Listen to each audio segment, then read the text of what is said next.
Hey, what's up? Game 8 time. I feel like I'm coming down with a bit of a cold. I'm kind of dizzy all night, so I might make this quick. But Anand still has a 1-point lead. The last game was kind of brutal. It was a really sharp game. I feel like, even though I feel like Topalov kind of was,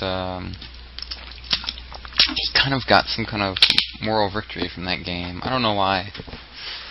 I just feel like, when he's willing to play that aggressively with black, Anand has to really understand that even though he's up with game, he's walking through a minefield with this guy. So, let's see, another d4. We're going to have some more Slav. Yeah, it looks like we are. Let me turn the sound down. It's brutal. I guess you can't hear it, but it's too loud for my fragile mind. This line again, I mean, we've seen this before. It's really boring. And somehow, Anand always manages to draw, so that's good. This is a new move. I think he played like something else in the other games. It seems to be all theory because they're moving pretty quickly. I'm gonna wait till somebody thinks, and then I'll. Okay, he spent a few minutes playing f6.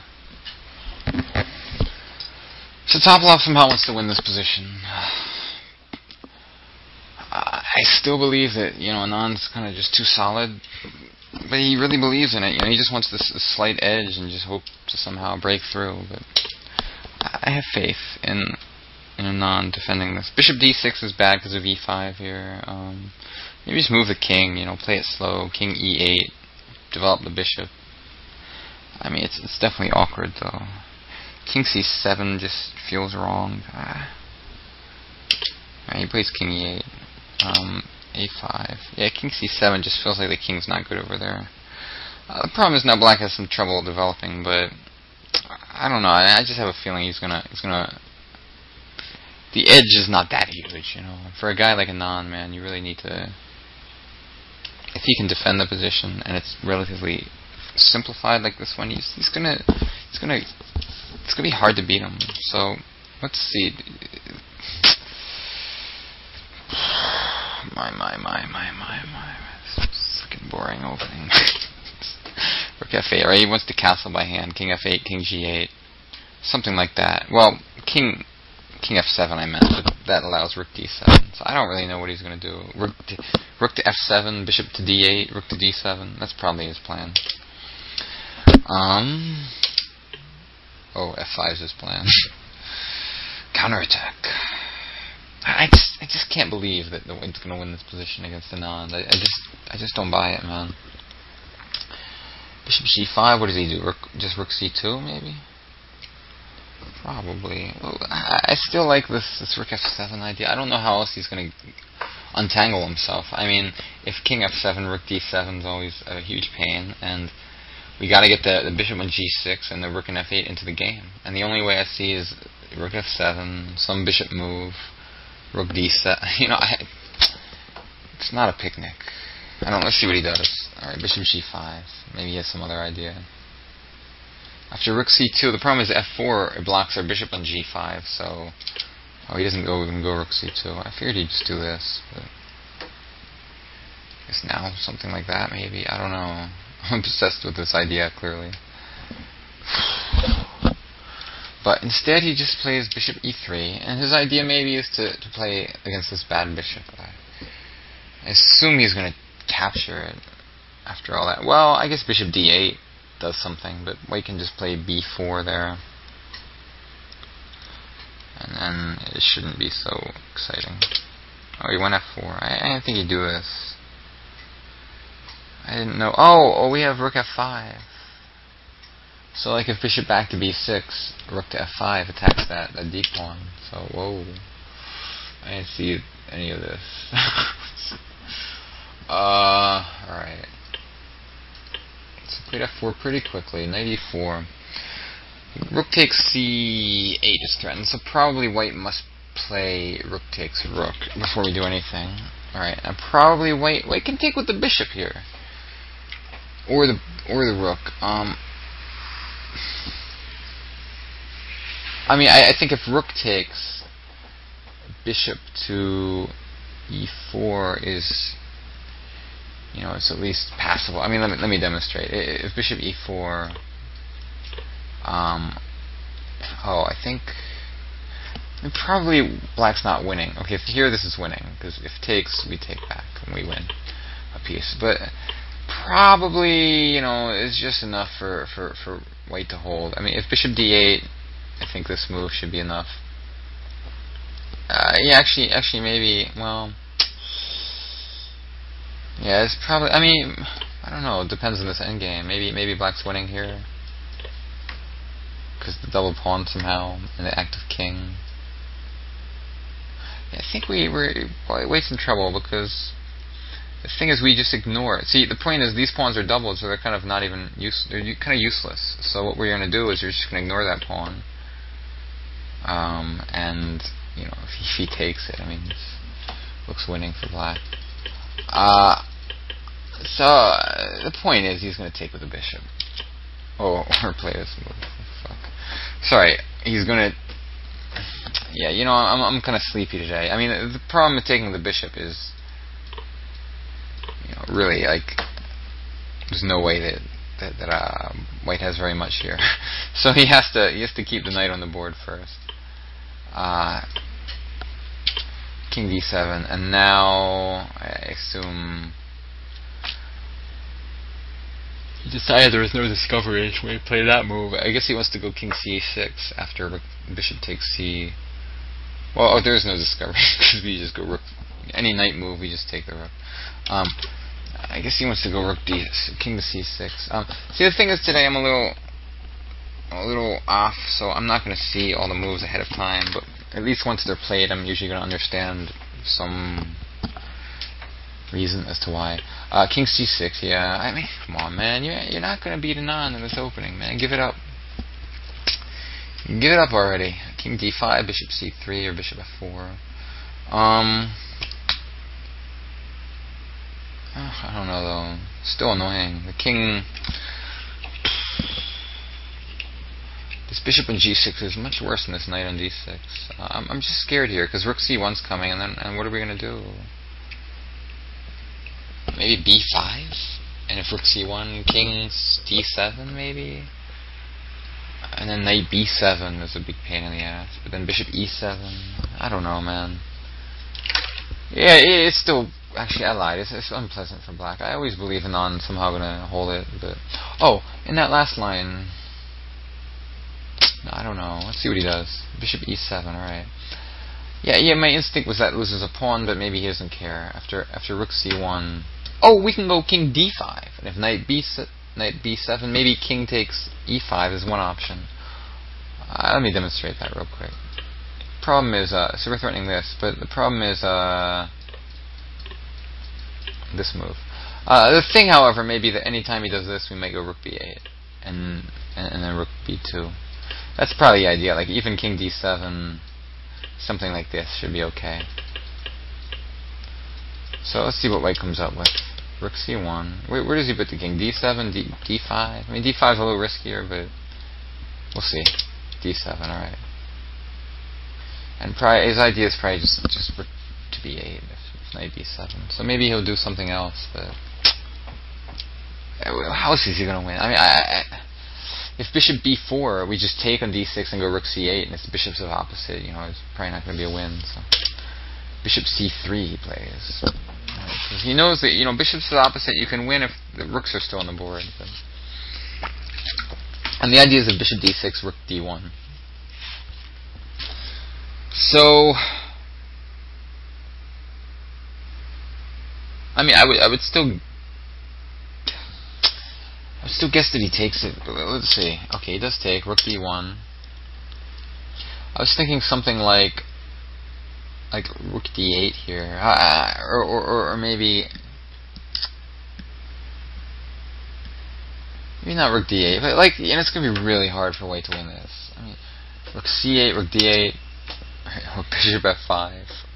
Just the idea of that move is in a lot of these lines after rook d8, we might want to move the king to like c7 or something, so the bishop on f5 defends the e6 pawn. h4. What the hell? Alright, I guess he's stopping k5. I mean, It's kind of like they say, you never know what your idea is. Like when you're, there was an old saying, whenever you're playing Karpov, the great way to figure out what your idea should have been is to look at Karpov's move, because his move probably just stopped it. You know, so like, it's like it's a way of figuring out what your idea should have been, because his defensive play was so good. He always would anticipate your ideas before you would make them. So, I mean, excuse me, I'm sure that was aimed against G5, and maybe the idea is he wants to have the option of taking with the pawn on D6 or playing bishop B4 or whatever. But before he does that, he doesn't like the setup of G5 and H5 or something. I don't know. So of course G6.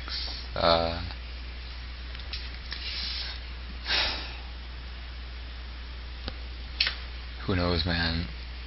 I have no freaking clue. Maybe he wants to go H6 and G5. And, because if H6 right away, maybe white goes H5. So he wants to make sure that F pawn's not too weak in the endgame. So he goes. That's all I can come up with, man. He's not gonna lose this position, man. Well, actually, that's a problem. So, what do we do now? Rook D8. Okay. So we're gonna try to play an endgame, I think, after Rook D8 with opposite color bishops, and just hope we draw it. That's my guess. Could be wrong again, but we have a problem though with this that we're gonna lose a pawn. The other thing though is, excuse me, my throat's a little funny. Just a note. This is kind of interesting. Probably not good. Probably white would just. Well, first of all, they can also just go G3, but. Yeah, G3 is really annoying actually, because the bishop's really out of play, and at the right moment we can go King E3 and G4 or something, and this pawn gets weak. I would say he goes Rook D8 and just bails out here. I'll be really embarrassed if I'm missing some obvious move, but whatever. Let's see, Rook D8. All right, so he's just trying to draw this bishop of opposite. It's going to take another hour and a half because Topalov's never going to just agree to a draw, but. Usually the drawing chances are very good in these types of positions, but I don't know, the king's going to come in. So probably we're going to go H5 and just, probably we're going to go H5 and just bishop B1, C2, B1, C2, B1, C2 all day. And then when the king comes to C5, we need to be ready to defend B7. So we probably want to make sure our bishop's on C2 at that moment. So after King C5, we can go Bishop A4 to C6, and then something like that. Because if it's on B1 after King C5, it's not so easy to. Oh no, Bishop A2 to D5. So even that works. I'm just trying to construct a fortress here. Like, do you understand? When the king gets here, I want to prepare to get my bishop defending B7 in 2 moves. So if my bishop is on C2, I'm going to go to B3 and D5. If it's on B1, I'm going to go to A2 and D5, and it should be solid, because the thing is, white's bishop can never do anything. So if we can just construct an unpenetratable fortress, we can draw this. And I want to start with H5, of course, and then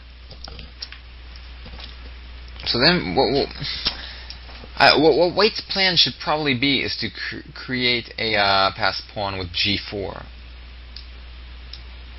It's not so easy to deal with that, actually. The problem is, how do we get G4 in? Okay, so what we'll do...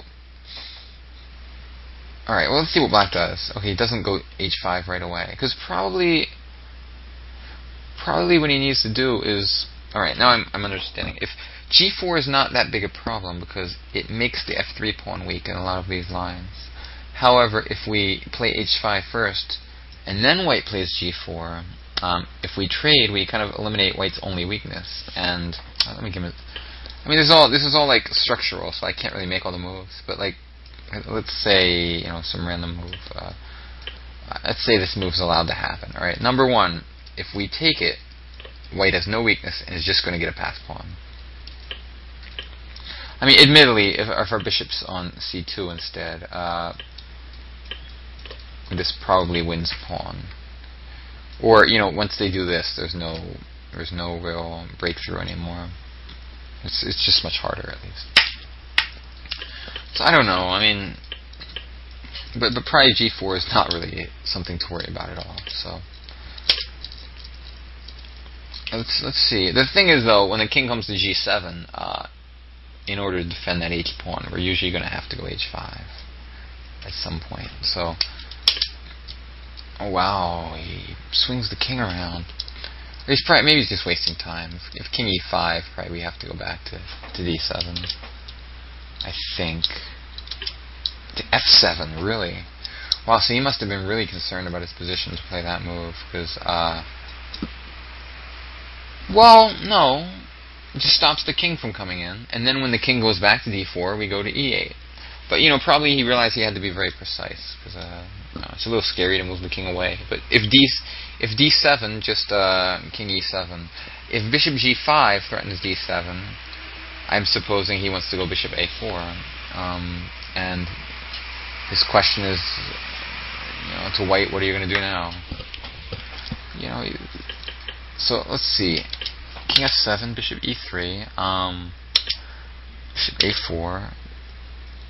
I guess this is his defensive setup. I have a feeling it's going to be a draw after much maneuvering back and forth.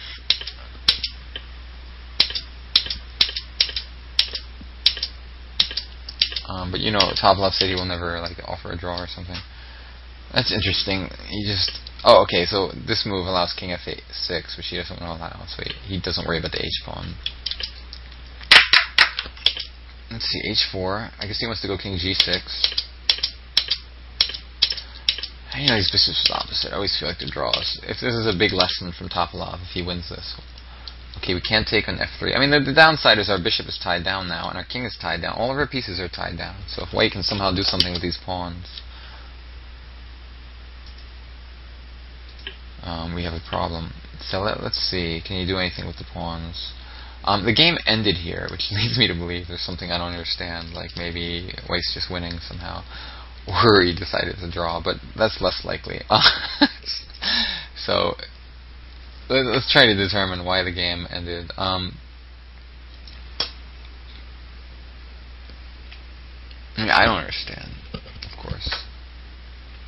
To me, it looks like a draw, but he said he's never going to offer a draw. So that makes me wonder what's he doing. I mean, okay, the thing is we can't stop f5 because we can never just keep our bishop here because white can always waste time with b4 and then we have to move it away. Actually, that's not true. We can start playing just this move and then this. So we can just go back and forth like this instead of to c6. And then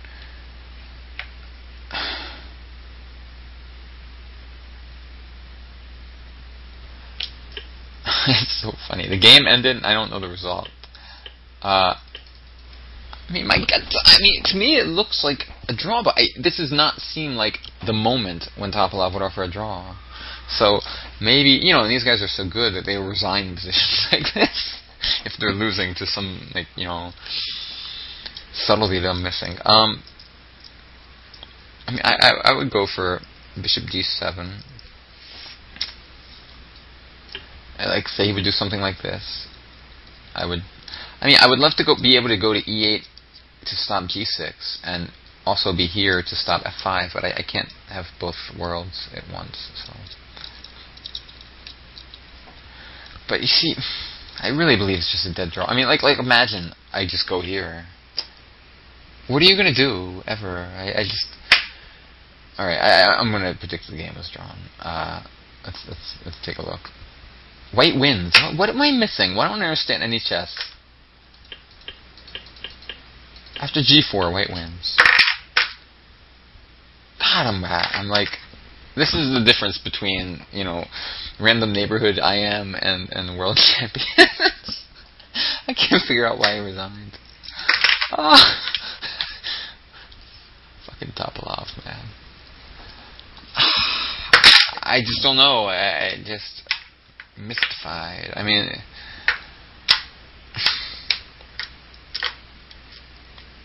I just don't even know. Like, if we give them a million moves in a row, what he's gonna do? I just. All right, time to go to the internet.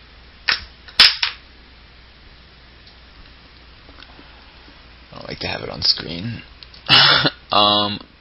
So what the hell don't I understand? Topalov wins. So it said the world sheep. Wait. A final blunder sealed his fate. Where does seal his fate? What are you guys talking about? So it said. What?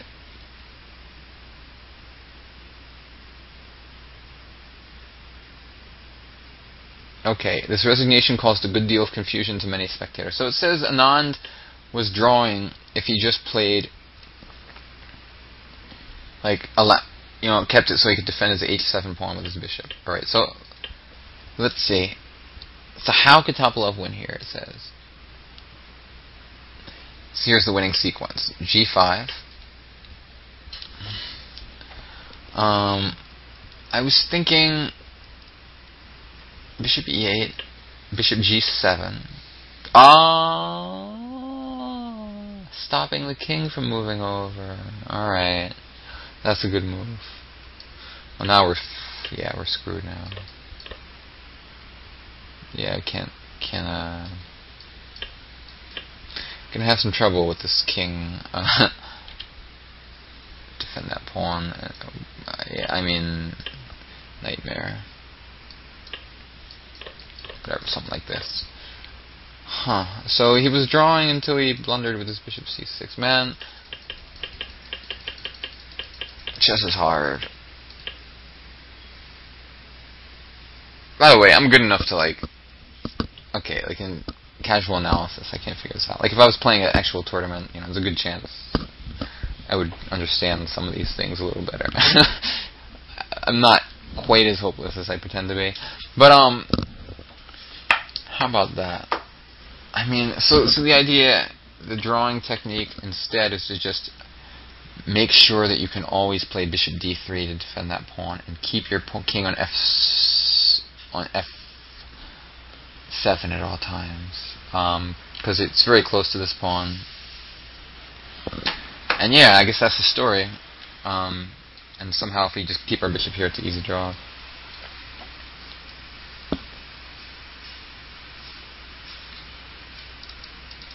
God damn it. Damn Topalov. Stupid opening. I mean, he won this stupid opening. He might play it again. We have to deal with some more of this bullshit.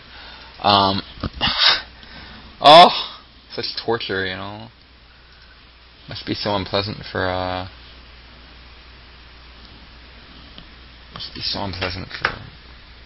Anand. Every game, worse, no chance to win. But, the thing is, when you're at this level with black, you kind of expect that you're not going to win, so you don't really... I guess you don't mind. If you think you have a great chance of drawing, I guess you don't mind to suffer a little bit to get that draw. Because a draw with black is like a win in these types of matches, man.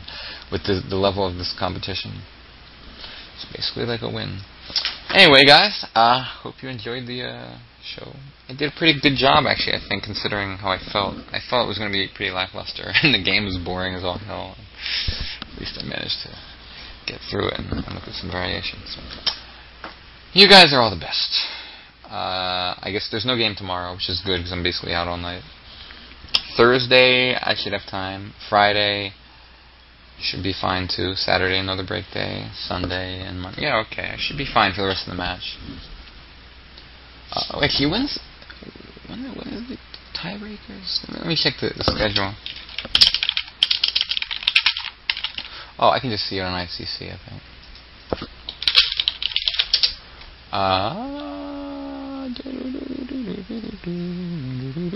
Okay.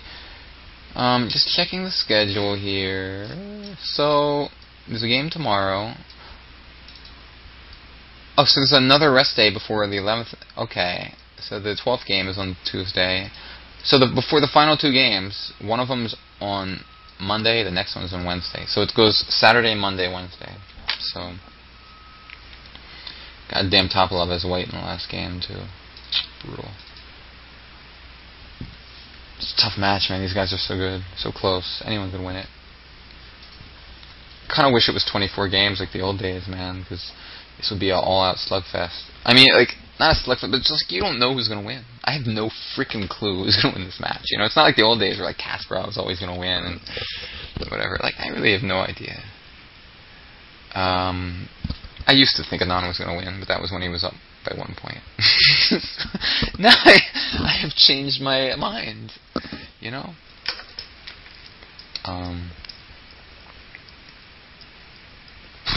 So, yeah, I'm tired. I just wish I mean, 12 games is a pretty legitimate match, though, you know? The only thing it proves is that they're both very close, and that one of them's going to just play a little better in one game, and then be called the world champion.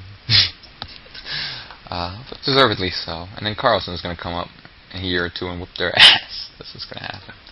Carlsen could whoop Topalov's ass. I don't know about Anand just yet. I just know Carlsen would beat up Topalov somehow. In a year or two, man, forget about it. Anyway, so you got this matches, they go way too slow. Man, there needs to be a world championship match every year. Players are just too close in strength. Every single year there needs to be a world championship match. None of this bullshit 3 years like it used to be, or 2 years. There's too many good players, man. There's like 4 guys who are legitimately in contention in my mind. By the way, what happened to Kramnik? Did he lose this? Oh, he lost to Anand, right? This is like some reunification thing. I forget everything, man. But, you know, Kramnik's very capable of beating these guys in the match. You know, like I say, the top 4 are Kramnik, Anand, Topalov, and Carlsen, with Aronian slightly behind. But Aronian could probably beat these guys. I just feel like he wouldn't, but it'd be a tough match. He's a creative guy. Anyway, I hope you enjoyed it. See you guys later. Bye-bye.